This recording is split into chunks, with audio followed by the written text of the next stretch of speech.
ప్రభుత్వం రైతులకు వారి దిగుబడికి మెరుగైన ధర అందించడం మరియు గ్రామీణ యువతకు స్థానికంగానే ఉపాధి కల్పించి వారు స్వయం సమృద్ధి సాధించడానికి రైతు ఉత్పత్తుల వాణిజ్య వ్యాపార ప్రోత్సాహక సులభతర చట్టం 2020ని అమలులోకి తెచ్చింది.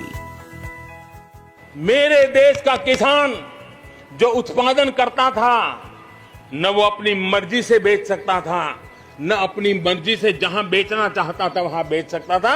उसके लिए जो दायरा तय किया था वहीं बेचना पड़ता था. उस सारे बंधनों को हमने खत्म कर दिया है. ఈ చట్టం కింద వ్యవసాయ దిగుబడుల వ్యాపారానికి మార్గం సుగమం చేయబడింది. ఏపీఎంసీతో పాటు రైతులకు ప్రత్యామ్నాయంగా మరొక మాధ్యమం ద్వారా వ్యాపారం నిర్వహించే స్వేచ్ఛ లభించింది. ఈ చట్టం కింద ధాన్యం, పప్పు ధాన్యాలు, నూనె గింజలు, పండ్లు, కూరలు, కాయలు, సుగంధ ద్రవ్యాలు మొదలైన ఉత్పత్తుల వర్తకం సులభతరమైంది.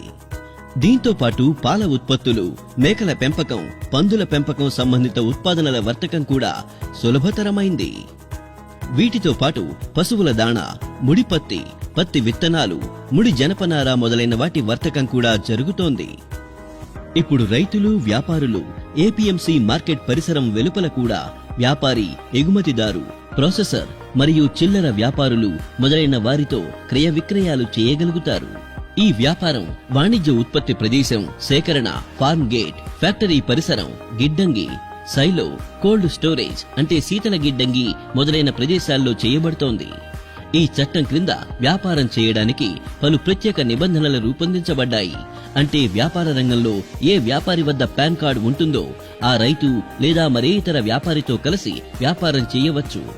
రైతు ఉత్పత్తి సంస్థ, ఎఫ్పిఓ లేదా వ్యవసాయ సహకార సమితుల వద్ద వర్తకం ప్రదేశంలో వ్యాపారం చేయడం కోసం పాన్ కార్డు అవసరం లేదు.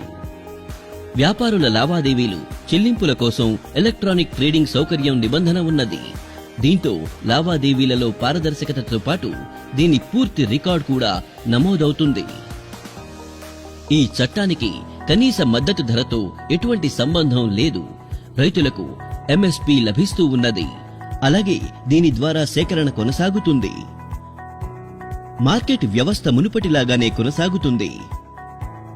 ఏపీఎంసీ మార్కెట్ వెలుపల ఏ వర్తక ప్రదేశంలో అయినా అందులో ఎలక్ట్రానిక్ ట్రేడింగ్ కూడా చేర్చబడింది.